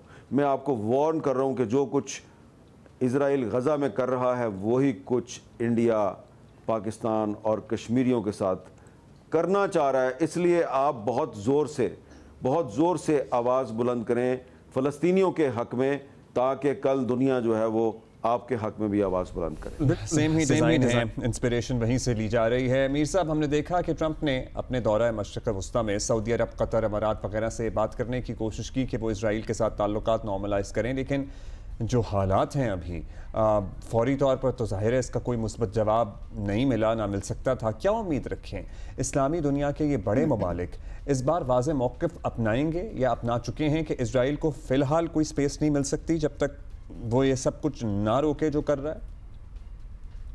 देखें, जब हम फ़लस्तीनी मुसलमानों के साथ होने वाले जुल्म सितम की बात करते हैं ना, तो एक तो इंसानियत के नाते हमें ये बात करनी चाहिए, क्योंकि बहुत से गैर मुस्लिम जो हैं वो भी इसकी मजम्मत कर रहे हैं, लेकिन दूसरी बात यह है कि वो हमारे मुसलमान भाई हैं। तो जब आपके किसी मुसलमान भाई के साथ जुल्म हो रहा होता है तो फिर आपको सच बोलना चाहिए। तो मैं इतना सच ज़रूर बोलूँगा कि इस सारे मामले में जो कोशिश थी अमेरिका के पिछले सदर की और मौजूदा सदर की कि ज़्यादा से ज़्यादा मुस्लिम ममालिक इज़राइल के साथ सफारती ताल्लुकात कायम करें, इस रास्ते की एक बहुत बड़ी रुकावट इस वक्त सऊदी अरब है। कुछ लोग ये तासुर देते हैं जी कि सऊदी अरब की जो हुकूमत है वो दरअसल दरपर्दा इज़राइल के साथ दोस्ताना ताल्लुकात चाहती है, लेकिन मैं आपको बतौर एक जर्नलिस्ट के अपनी इन्फॉर्मेशन आपके साथ शेयर कर रहा हूँ कि जो सऊदी अरब की हुकूमत है उसने वाज़े कर दिया है अमेरिका पर कि जब तक फ़लस्तीनियों को उनकी एक अलहदा खुद मुख्तार रियासत नहीं मिलती, तब तक हम किसी भी सूरत में इज़राइल के साथ दोस्ताना ताल्लुकात कायम करने के बारे में सोच भी नहीं सकते। I am only talking about Saudi Arabia, मैं गल्फ़ के बाकी कंट्रीज़ की बात नहीं कर रहा। तो अगर सऊदी अरब ने एक स्टैंड ले लिया तो ये जो गल्फ़ के बाकी कंट्रीज़ हैं इन्होंने भी दोबारा अपनी जो पॉलिसी थी उसको रीथिंक किया, नज़रसानी की, और अब जब तक सऊदी अरब खड़ा है तो ये इज़राइल को तस्लीम नहीं करेंगे। ये दोबारा मैं आपको याद दिलाऊंगा कि अभी जो कुछ दिन पहले पाकिस्तान और भारत की जो कशीदगी थी, इसमें भी सऊदी अरब का बड़ा अहम किरदार था। मैं किसी मुल्क का नाम नहीं लेता, आप खुद ही समझ जाएं। कुछ ममालिक ऐसे भी थे जिनको आप समझते हैं कि वो आपके ब्रदरली मुस्लिम कंट्रीज़ हैं, लेकिन उनका किरदार ये था कि वो दरपर्दा मोदी साहब का जो एजेंडा है वो उसको सपोर्ट कर रहे थे। अगेन सऊदी अरब था जिसने खुलकर बहुत ज़्यादा बातें नहीं की, लेकिन उसने ये वाज़े कर दिया मोदी साहब पर कि जो भी है, अगर आपने पाकिस्तान के ख़िलाफ़ रेड लाइन क्रॉस की तो फिर हम आपके साथ खड़े नहीं होंगे। इंटरेस्टिंग। मीर साहब, मसला फ़लस्तीन देखें या यूक्रेन जंग या पाक भारत जिसका आप जिक्र भी कर रहे हैं, तनाज़ा, एक ऐसे आलमी इदारे की ज़रूरत बार बार महसूस हुई जो इन मामलात का वो हल निकाले जो कायदे कानून से बनता है, जिसकी लाठी उसकी भैंस वाला काम ना हो। लेकिन ऐसा इदारा कोई नज़र नहीं आता, और ख़ास तौर पे अक़वाम मुत्तहिदा तो कतई नहीं है ऐसा। तो फिर क्या हर मसले की तरह फ़लस्तीनी अवाम को भी उम्मीदें ट्रंप से ही रखना पड़ेंगी, वरना और क्या नज़र आता है? नहीं, देखिए, जो डोनाल्ड ट्रंप साहब हैं उन्होंने जो पाकिस्तान और भारत के दरमियान सीज़ फायर करवाया उसकी तो मैंने बड़ी तहसीन की है। उस पर तो मैं कहता हूं कि जी उन्होंने साउथ एशिया को एक एटमी जंग से बचा लिया है। लेकिन जहां तक ट्रंप साहब का फ़लस्तीन के मामले में और गज़ा के मामले में जो उनका किरदार है वो काबिल मज़म्मत है, और मैं किसी भी सूरत में ये बात तस्लीम करने के लिए तैयार नहीं कि फ़लस्तीनियों को ट्रंप से कोई उम्मीद रखनी चाहिए। बिल्कुल फ़लस्तीनियों को ट्रंप से कोई उम्मीद नहीं रखनी चाहिए। ट्रंप साहब जो हैं वो अगर पाकिस्तान और इंडिया के दरमियान सीज़ फायर करवा रहे हैं तो इसकी वजूहात बिल्कुल मुख्तलिफ हैं, और जिस वजह से वो गज़ा में इज़राइल की जो जारहियत है उसके पहले पीछे खड़े नज़र आ रहे थे आपको, तो उसकी वजूहात बिल्कुल मुख्तलिफ हैं। मेरी इन्फॉर्मेशन के मुताबिक, इन्फॉर्मेशन जो हम डिप्लोमेटिक सोर्सेज से हासिल करते हैं, इंटरनेशनल मीडिया से हासिल करते हैं, कि ट्रंप साहब अब नेतन्याहू से कोई ज़्यादा खुश नज़र नहीं आते। ट्रंप साहब का ख्याल है कि नेतन्याहू ने उनको एम्बेरस किया है, और मुस्लिम दुनिया में जो पब्लिक ओपिनियन है वो ट्रंप साहब के ख़िलाफ़ है, इसलिए कि एक इम्प्रेशन है कि ट्रंप साहब जो हैं वो इसराइल का जो हर अच्छा और बुरा काम है वो उसको सपोर्ट करते हैं। तो इसलिए फ़लस्तीनियों को ट्रंप से बिल्कुल कोई उम्मीद नहीं रखनी चाहिए। बस जो मुसलमान हैं उनको अपने ज़ोर बाजू पर अल्लाह से उम्मीद रखनी चाहिए। अल्लामा इकबाल जो हैं वो पाकिस्तान कायम होने से काफ़ी साल पहले वफ़ात पा गए थे, लेकिन ये बात कह गए थे कि तेरी दवा ना जनेवा में है ना लंदन में, और फ़रंग की जान जो है वो रगे यहूद में है। तो यकीनन अक़वाम मुत्तहिदा ने करारदादें तो पास की इसराइल के ख़िलाफ़, लेकिन कुछ नहीं कर सकी। अक़वाम मुत्तहिदा की सिक्योरिटी कौंसिल ने कश्मीरियों के हक़ में करारदादें पास की, लेकिन अमल दरामद नहीं करवा सकी। तो देखें, जहाँ पर बात आती है ना साउथ सूडान की, और जहाँ पर बात आती है किसी और ख़ित्ते की, तो वहाँ पर तो इंटरनेशनल लॉ जो है वो आपको एक्टिव नज़र आता है। जहाँ बात होती है मुसलमानों की तो इंटरनेशनल लॉ वहाँ पे बेबस हो जाता है। यही रविश रही है बड़े अरसे से। मीर साहब, हमारे खित्ते में भी आपने पहले भी जिक्र किया है कि भारत कहाँ से इंस्पिरेशन लेता है और इस खित्ते में यहाँ का इजराइल बनना चाहता है। जंगी महाज पर तो आपको पता है मात हो गई है और पता नहीं वो उसी हजीमत मिटाने की कोशिश कर रहे हैं, लेकिन पहले भी साजिशें करते थे, अब और ज़्यादा कर रहे हैं। क्या कोई बैक चैनल मुज़ाकरात वगैरह जिसकी बात की जा रही है आला सतह के राब्तों के बाद, आपको लगता है कि रविश बदलेगा भारत अपनी? कोई चांस है? देखिए, आप जिस रविश के बदलने के चांस का जिक्र कर रहे हैं वो आपने देख लिया ना। कल बलूचिस्तान में एक स्कूल बस पर इंडिया की जो प्रॉक्सीज़ हैं उन्होंने अटैक किया है। मुझे कोई शक नहीं है कि ये जो खुजदार में एक स्कूल बस पे अटैक करके मासूम बच्चियों को शहीद किया गया है, इसके पीछे इस वक्त जो इंडिया की हुक्मरान जमात की लीडरशिप है वो इसमें बराह रास्त मुलव्वस है। क्योंकि आप जब आरएसएस की आइडियालॉजी का मुताला करते हैं, और ख़ास तौर पे जो अजीत डोवल साहब हैं, आप इनकी हरकत व सकनात और इनका जो ट्रैक रिकॉर्ड है उसको देखते हैं, तो ये इनमें ना एक अज़ियत पसंदी का उनसर पाया जाता है, इनकी फ़िलासफ़ी में भी और इनकी शख्सियत में भी। अब अज़ियत पसंदी क्या है? सैडिस्ट। ये एक सैडिस्ट लीडरशिप है इंडिया की, जो देख रही थी कि ये पाकिस्तानी जो हैं ये फ़तह का जश्न मना रहे हैं, ये अमन का जश्न मना रहे हैं, ये तो यौम तशक्कुर मना रहे हैं, यहाँ तो जनरल आसिम मुनीर को फील्ड मार्शल बनाया जा रहा है, ये तो बड़े खुश हैं भाई। तो उन्होंने सोचा कि इनकी जो खुशी है उसको गम में कैसे तब्दील किया जाए, इनके रंग में भंग कैसे डाली जाए। तो उन्होंने आपके बच्चों पे अटैक किया। और इजराइल क्या करता है? इजराइल भी यही करता है। मैं जो ये बार बार आपको कह रहा हूँ ना कि इंडिया जो है उसकी जो पॉलिसी है वो इजराइल की पॉलिसी है। इजराइल फ़लस्तीनियों के बच्चों को मारता है, इंडिया जो है वो हम पाकिस्तानियों के और कश्मीरियों के बच्चों को मारता है। अब्दुल्ला साहब और हुमा साहिबा, जब तक नरेंद्र मोदी इंडिया का प्राइम मिनिस्टर है, आप इंडिया से अमन की, आप इंडिया से दोस्ती की तवक्को बिल्कुल ना रखें। मैं तो बार बार कहता हूँ हम पीसफुल कोएग्जिस्टेंस पे यकीन रखते हैं। हम ये नहीं चाहते कि इंडिया बर्बाद हो जाए, लेकिन मोदी साहब और उनकी पार्टी ये चाहती है कि पाकिस्तान बर्बाद हो जाए। तो अब ये वन वे ट्रैफिक तो नहीं ना हो सकती कि आप मेरी बर्बादी के ख्वाब देखें और आपके तमाम एक्शन से और आपकी फ़िलासफ़ी से पता लगे कि आप मेरी बर्बादी चाहते हैं, और मैं जवाब में कहूँ कि नहीं हाँ तुम मेरी बर्बादी चाहते हो, मैं तो बहुत अमन पसंद हूँ और इसलिए मैं तो आपकी बर्बादी नहीं चाहता। तो भाई बात यह है कि जब आप मेरी बर्बादी के ख्वाब देखेंगे और अपने ख्वाबों को हकीकत बनाने के लिए आप अपने घटिया हथकंडों से बाज नहीं आएंगे, तो फिर मैंने भी तो जवाब देना ना। तो आपको पहले भी पता चल गया था कि हम जवाब दे सकते हैं और हम आइंदा भी जवाब देंगे। और मेरी आपसे गुजारिश है कि आइंदा मुझसे ये सवाल मत कीजिएगा कि बैकडोर चैनल से इंडिया से आपको रविश बदलने की कोई चांस नज़र आती है या नहीं आती। मोदी साहब से मुझे ये चांस बिल्कुल नज़र नहीं आती। तो आपने कह दिया कि ये सवाल नहीं था, क्योंकि जब तक मोदी हैं तब तक अमन का कोई चांस नहीं बन सकता, अमन के लिए राह नहीं निकाली जा सकती। मतलब वो एक शैतान का रूप होता है ना, हमें ऐसी बातें शायद नहीं करनी चाहिए, लेकिन अब इन्होंने खुद ही दिखा दिया कि इजराइल जो कर रहा है ना वो एक शैतानी रूप है।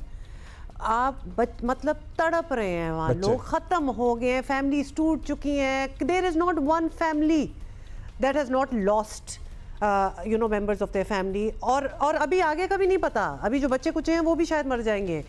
और तड़पा के मारना, भूख से मारना, लिम्स टूटी हुई हैं लोगों की, इट इज इनसेन। और ये लगता है ये शैतानी। ये जो कोई फिल्म ऐसी हो कि कमज़ोर दिल अफराद ना देखें, ये फिल्म नहीं है, ये हकीकत है जो कमज़ोर दिल अफराद देख रहे हैं। और लिटरली आई नो पीपल जो कि जिनकी ज़िंदगियाँ मुतासिर हुई हुई हैं क्योंकि उनके सामने ये सूरत हाल है, वो नहीं हंस पाते, मतलब वो नहीं खुश हो पाते। It's impossible. आप अगर थोड़ी सी खुशी मना भी रहे हो, कुछ बेहतरी आप देख रहे हो, फिर आप देखते हैं कि क्या हो रहा है इर्द गिर्द। अभी I was in the break, I was just going through my social media, Twitter पे I just came across a video जिसमें एक बुजुर्ग आदमी आंसुओं के साथ रो रहा है क्योंकि उसने 3-4 दिनों से कुछ खाया नहीं हुआ। मतलब दिल हिल गया। अच्छा, लेट्स मूव ऑन। थोड़ा सा अपने आप को भी ब्रेक देते हैं और आपको भी देते हैं। देखिए, हम ब्रेक ले सकते हैं, वो ब्रेक भी नहीं ले सकते इस चीज़ से। क्वेटा ग्लैडिएटर्स, हमने आपको और भी चीज़ें ज़ाहिर बतानी है। क्वेटा ग्लैडिएटर्स इस्लामाबाद यूनाइटेड को 30 रन से शिकस्त देकर इवेंट के फाइनल तक पहुंच गई है। बड़ा शुरू से प्रिडिक्ट किया जा रहा था कि one of the finalists would be Quetta. नहीं, not just that, their play जब आप उनको देखें खेलते हुए तो दे मीन बिजनेस। वो दे वांट द ट्रॉफी, वो गंग हुए हैं अबाउट इट। कुछ भी रास्ते में आ जाए तो वो उड़ा देंगे। और कल उन्होंने यही किया, बिकॉज बड़ी ही कोई खूबसूरती से खेले और इस्लामाबाद को उन्होंने नजदीक भी नहीं आने दिया। एक होता है ना बड़ी क्लोज कॉल। टॉस जीतकर बैटिंग का फैसला किया। क्वेटा ग्लैडिएटर्स की 114 रन पर 5 विकेटें गिर गई थीं। ऐसा लग रहा था कि शायद आज क्वेटा का दिन नहीं है, लेकिन फिर वो हुआ जो T20 मैचेस में अक्सर होता है। दिनेश चंदीमल और फहीम अशरफ ने इस्लामाबाद यूनाइटेड के बॉलर्स की एक न चलने दी और दोनों के दरमियान 95 रन की ज़बरदस्त शराकत बनी। फहीम अशरफ 23 गेंदों पर 45 रन बनाकर आउट हुए। चंदीमल ने 28 गेंदों पर 48 रन की नाकाबिले शिकस्त इनिंग खेली। और कोयटा ग्लैडिएटर्स ने 6 विकेट पर 209 रन बनाए। और जवाब में इस्लामाबाद यूनाइटेड के एलेक्स हेल्स बगैर कोई रन बनाए आउट हो गए। ये भी बड़ा हो गया ना हैंड इस्लामाबाद के साथ। और ऐसे लगा कि इस्लामाबाद यूनाइटेड जो है उस पर प्रेशर आएगा, मगर कौमी टीम जो है वो जगह पाने वाले Sahibzada Farhan, he still did well. और कौन? और वेन डेविडसन ने एतमाद के साथ खेलना शुरू किया और 71 रन की शराकत लगाई और 32 रन बनाए उन्होंने। और साहबजादा फरहान ने 52 रन की इनिंग खेली, फिर आउट हुए। इसके बाद इस्लामाबाद यूनाइटेड की विकेटें एक एक करके फिर गिरती गईं। फिर 20वें ओवर में पूरी टीम 179 रन बनाकर आउट हो गई। और आज है मुकाबला लाहौर कलंदर कराची किंग का। और हारने वाली टीम टूर्नामेंट से बाहर हो जाएगी, जबकि जीतने वाली टीम का मुकाबला दोबारा होगा इस्लामाबाद यूनाइटेड से कल और हो जाएगी फाइनल में।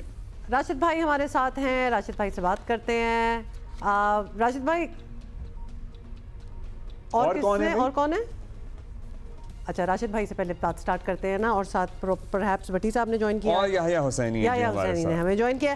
राशिद भाई लग रहा है ना कि जैसे ग्लैडिएटर्स मीन बिजनेस, मतलब वो तो पहले ही they were at the top tier of the table. आपने प्रेडिक्ट किया था इनका फाइनल में जाना?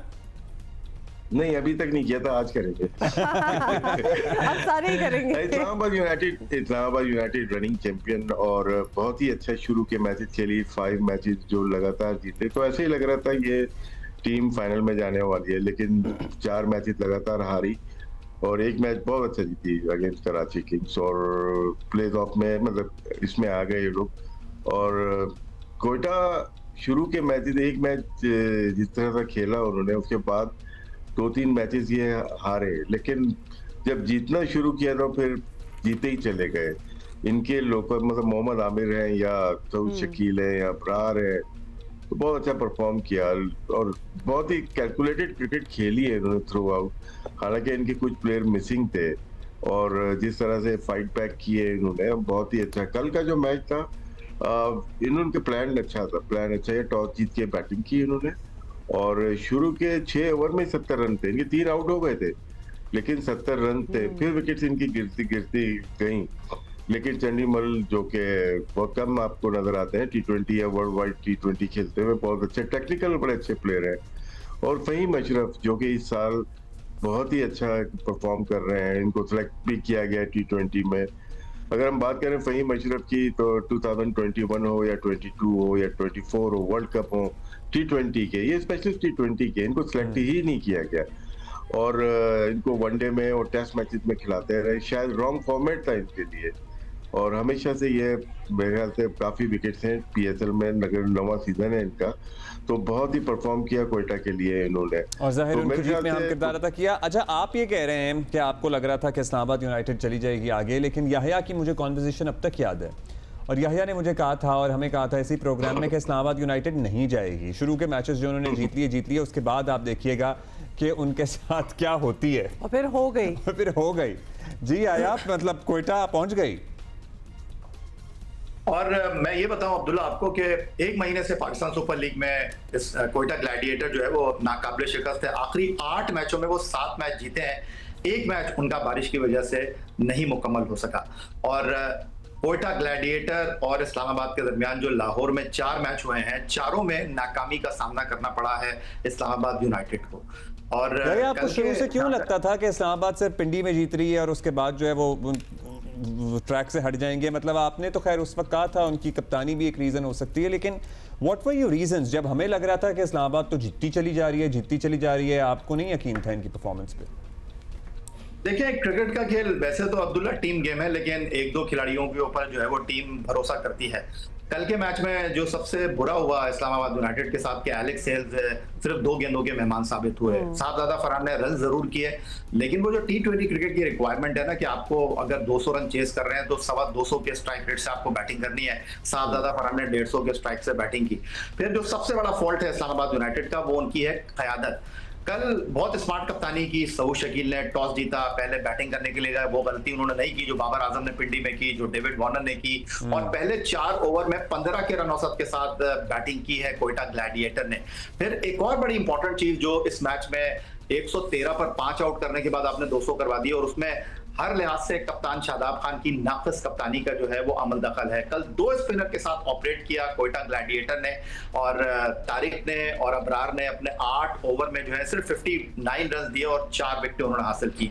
On the other side Shadab Khan जो है या तो बॉलिंग करना नहीं चाहते या मुश्किल टाइम पर अपने आप को बॉलिंग से बचाते हैं। उन्होंने पहले ओवर में 3 रन दिए, अगले ओवर में 16 रन बने, फिर वो बॉलिंग करने के लिए ही नहीं आए। उनकी तरफ से जो है वो 4 ओवर इमाद वसीम ने किए, आगा सलमान से उन्होंने बॉलिंग ही नहीं कराई। वो सिर्फ अपने फास्ट बॉलर के ऊपर भरोसा करते रहे और दिनेश चंदीमल और जो फ़हीम अशरफ थे उन्होंने चीजों को बहुत अच्छे तरीके से ग्रैब किया और कोयटा ग्लैडिएटर 2019 भाई ये तो हमें परेशानी की बात होनी चाहिए कि शादाब हमारी कौमी T20 के दौरे बांग्लादेश में भी नायब कप्तान है। मतलब अगर ये स्ट्रैटेजी है और तो फिर वहां पे भी असरअंदाज हो सकता है सारा मामला। शादाब मेरे ख्याल से बॉलिंग कम करेंगे क्योंकि जो टीम अनाउंस हुई है उसमें खुशदिल शाह भी हैं, उसमें अबरार भी हैं, उसमें कप्तान खुद भी हैं, उसमें फाहिम अय्यूब भी हैं, तो स्पिनर्स का इतना शायद प्रॉब्लम ना हो। और लगता यही है कि वो ज्यादातर एज ए बैट्समैन नजर आएंगे। बॉलर अच्छे हैं लेकिन शायद वो अपनी फॉर्म बहुत अच्छी जो फॉर्म होती है उसको बरकरार नहीं रखे हुए, जिसकी वजह से वो एक दफा नहीं काफी दफा एक ही साल में ड्रॉप हो गए थे। अच्छा, फ़हीम अशरफ की परफॉर्मेंस पे राशिद भाई आप बताएं, क्योंकि बाय द टाइम उनकी बारी आई तो 5 आउट हो चुके थे और फिर डेथ ओवर्स से और मतलब चंदीमल के साथ मिल के उनकी परफॉर्मेंस जो थी, how do you rate that? नहीं, फ़हीम अशरफ का मैं पहले भी कहा है कि T20 के बेहतरीन बल्लेबाज और बॉलर रहे। पूरे 4 ओवर्स वाले बॉलर नहीं रहे, कभी भी नहीं रहे वो। हाँ। शुरू के 2 ओवर और मिडिल में 1 ओवर, डेथ ओवर में बहुत ही मार लगती रही है इनकी। तो अच्छा कप्तान इनको यूज करने वाला हो ना, बेहतरीन यूज करता है। यहाँ पे न्यू बॉल से भी यूज करते हैं और बीच में 1 आधा ओवर करते हैं।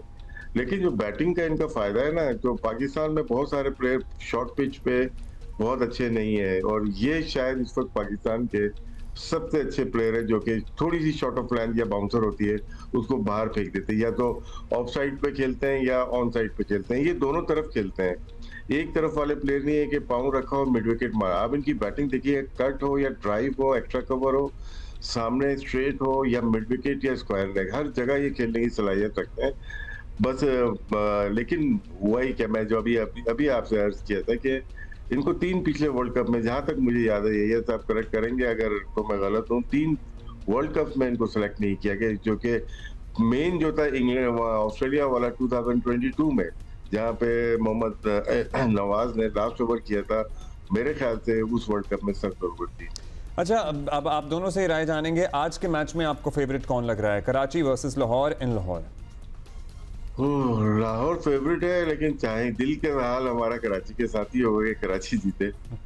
याया भाई अब फेवरेट, अच्छा सवाल हम याया बदल देते हैं, कौन सी स्ट्रॉन्गर टीम है? शुमार मैं कुछ आपके साथ शेयर कर लेता हूं। okay. तो 21 मैच दोनों टीमों के दरमियान हुए हैं और 14 मैच किंग्स जीती है, 6 मैच लाहौर कलंदर जीता है। जो कदाफी स्टेडियम में दोनों टीमों के दरमियान 6 मैच हुए हैं, उनमें 5 कराची किंग्स जीता है, 1 लाहौर कलंदर जीता है। लेकिन जिस तरह राशिद लतीफ साहब ने कहा कि फेवरेट शाहीन आफरीदी की लाहौर कलंदर है, और उसकी एक बुनियादी वजह है, और बुनियादी वजह यह है कि लाहौर कलंदर जब भी प्लेऑफ में आया है उन्होंने फाइनल खेला है, कभी वो प्लेऑफ में एलिमिनेटर में या फर्स्ट क्वालिफायर में हारे नहीं है, वो आए हैं तो फिर वो डायरेक्ट फाइनल में गए हैं। तो ये चीज लाहौर कलंदर के लिए जो है वो बहुत इंपॉर्टेंट है। और आज के मैच के हवाले से अगर आप बात करते हैं तो कराची किंग का जो टॉप है वो गैर मुल्की खिलाड़ियों पर रिलाई कर रहा है, लाहौर कलंदर का जो टॉप है वो लोकल बॉयज के ऊपर डिपेंड कर रहा है। दोनों टीमों के दरमियान जो एक आप कहते हैं कि फास्ट बॉलिंग में लाहौर कलंदर को एज हासिल है, लाहौर कलंदर के मुकाबले में कराची किंग को स्पिन बॉलिंग में भी जो है वो मुश्किलात का सामना है। We support local any day over foreign products. You just wanted to support Kalandar anyway, so that's why you were saying. यार फिर आपसे भी पूछेंगे राशिद भाई, Shaheen Afridi obviously could not make it to the squad अभी जो सीरीज हो रही है, so क्या आपको लगता है, मतलब इसका कोई असर पड़ता है मोराल पे, या अपनी परफॉर्मेंस से वो साबित नहीं कर पाए कि उनकी अहलियत है, वैसे तो अहल हैं वो, कि वो जगह बना पाते?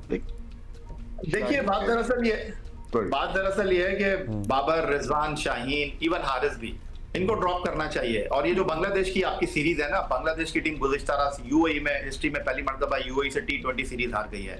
आपने नए खिलाड़ियों को मौका दिया है, अच्छा किया आपने नए खिलाड़ियों को मौका दिया। 2 पॉइंट कल राशिद लतीफ साहब ने उठाए हैं। एक उन्होंने कहा कि साहबजादा फरहान जो है वो टीम में विकेट कीपर आए हैं, 11 मैचों में उन्होंने विकेट कीपिंग ही नहीं की इस्लामाबाद यूनाइटेड के लिए। तो क्रिकेट बोर्ड को सोचना चाहिए, सिलेक्शन कमेटी को सोचना चाहिए वो क्या कर रहे हैं। फिर उसके बाद यहाँ पर होना चाहिए था मीर हमजा को, नहीं है मीर हमजा। अब्बास आफरीदी को होना चाहिए था, नहीं है वो। और आपने अगर फहीम अशरफ को डाला है तो हुसैन तलत की टीम में जगह बनती नहीं है। तो ये कुछ चीजें हैं जो इंपॉर्टेंट है। लेकिन नए खिलाड़ियों को आपने डाला है, शाहीन आफरीदी को आपने ड्रॉप किया, बिल्कुल सही उनको ड्रॉप किया है। और आपको तो अब्बास आफरीदी जो के टॉप एक्चुअली विकेट टेकर है राशिद भाई, उनको ना लेना क्या वजह बनी होगी?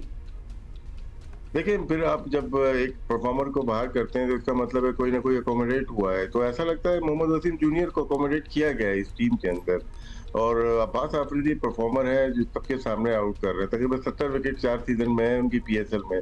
70 से ज्यादा 22 विकेट जो होती है बहुत ज्यादा होती है, मेरे ख्याल से वो जाती है। और मीर हमजा को हम कोई भी लिफ्ट ही नहीं कराता, उसकी परफॉर्मेंस पावर प्ले में हो या उसकी डेथ ओवर में। डेथ ओवर में 6.63 है, जो कि किसी भी बॉलर की इतनी ज्यादा अच्छी इकोनॉमी रेट नहीं है।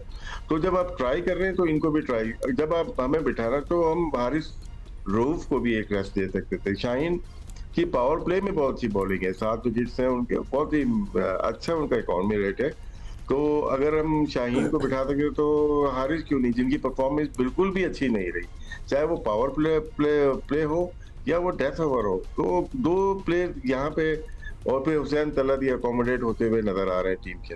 अच्छा, एक और चीज़, और इसके बारे में हम पहले बात कर रहे थे, आप लोगों से पूछ लेते हैं कि ये जो T20 टीम की अनाउंसमेंट हुई है, शुडंट दे हैव वेटेड कि ये PSL ख़त्म हो जाए और उसके बाद अनाउंस करें? और बहुत से प्लेयर्स इससे ऑब्वियसली इफेक्ट भी नहीं होंगे। ये मौका सही था कि अभी अनाउंस कर दिया जाए? था, इसके बाद हो नहीं सकती थी, क्योंकि फिर लोग स्टेटस भी लगाते हैं डिसहार्ट होके। हाँ, मतलब इफेक्ट करती है ना फिर आपकी उस वक्त प्ले।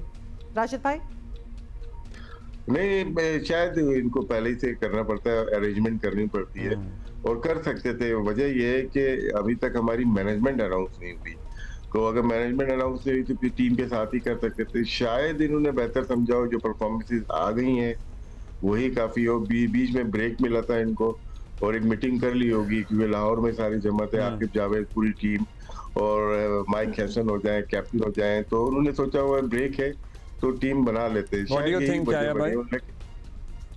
नहीं, बिल्कुल ठीक है जो राशिद लतीफ साहब ने कहा कि आपको पहले से टीम अनाउंस कर दी है, जो खिलाड़ी खेल रहे हैं वो रिलैक्स हो गए हैं, जहनी तौर पर तैयार हो गए हैं, और अगर सारी चीजें ठीक हो जाएंगी तो फिर मेरा और राशिद भाई का क्या काम होगा 19-20 ऐसा ही है। बहुत शुक्रिया आशिफ भाई, बहुत शुक्रिया आया। Thank you. Alright, thank you. So today it's be Lahore versus Karachi. अच्छा जी, सेनेट की फंक्शनल कमेटी के इजलास में कल माहौल उस वक्त जो है वो जरा तल्ख हो गया जब chairman Pakistan telecommunication authority Hafeezur Rahman ने सेनेटर एमल वली खान पर नाजेबा जुमला जो है वो कसा और उस पर एमल वली खान सख्त गुस्से में आ गए। ये हमें जरा डिटेल चाहिए कि बैकग्राउंड में हो क्या रहा है। हमारे साथ ही उसके बाद पता नहीं माफी तराफी हुई, लेकिन माफी शायद कबूल नहीं हो सकी। पीटीआई चेयरमैन को उठ के जाना पड़ा क्योंकि वो माफ क्या चल मतलब कमेटी की मीटिंग चल रही थी, उसके बाद क्या माहौल बना कि उन्होंने मतलब कुछ कह दिया और क्या कह दिया, इफ यू कैन बता सकें। अयाज बताइए हुआ क्या था।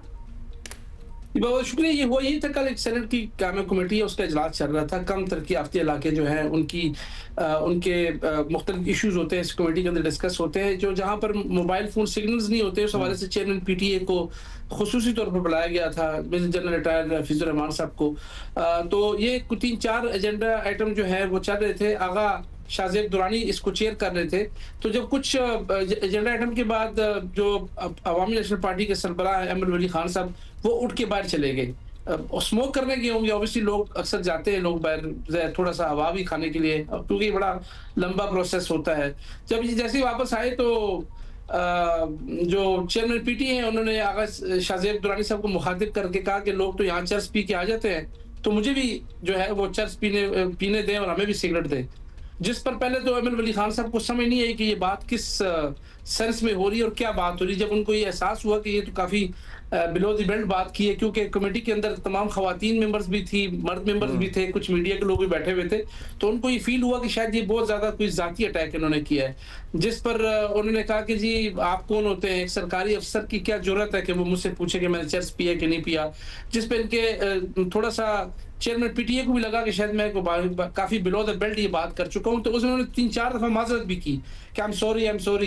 इसकी बैकग्राउंडर जरा तो अयाज दे दें कि इनकी आपस में चेयरमैन पीटीए और सेनेटर साहब की इतनी कोई फ्रैंकनेस है कि वो मजाकिया भी ऐसी बातें कर ले, मतलब कोई दोस्ती है, मतलब दोस्ती यारी में कोई बात हो गई। मैं आपको वसूख से तो नहीं कह सकता, लेकिन हमने चेयरमैन पीटीए से किसी थ्रू पता करवाया तो इनकी कोई पुरानी राइवलरी भी है कि वो कहते हैं ये एमल वली खान साहब को पता है कि मैंने क्यों किस कॉन्टेक्स्ट में ये बात की है। उनका ये कहना है कि जी उनको पता है कि मैंने ये बात क्यों की है। ऑब्वियसली वो भी उसी इलाके से ताल्लुक रखते हैं, तो इनका हो सकता है कि पुराना कोई तो ये मामला खत्म हो गया या ये मामला आगे ले जाने का इरादा रखते हैं? नहीं, ये मामला आगे अब्दुल्ला मामला खत्म नहीं हुआ, जबकि उन्होंने कहा कि हम इसको प्राइम मिनिस्टर के सामने लेके जाएंगे। तहकीक के इस्तेकाक लाने का ऐलान किया एमल वली खान साहब ने। उन्होंने कहा प्राइम मिनिस्टर को कहेंगे कि जब तक इनको इस सीट से हटाया जाए और जब तक नहीं हटाएंगे हम अपना एहतजाज भी करेंगे और वज़ीर आज़म से इस बात का ये है मामला कि वो कह रहे हैं कि या तो ये रहेंगे या हम, ये मामला यहाँ तक पहुँच गई ये बात।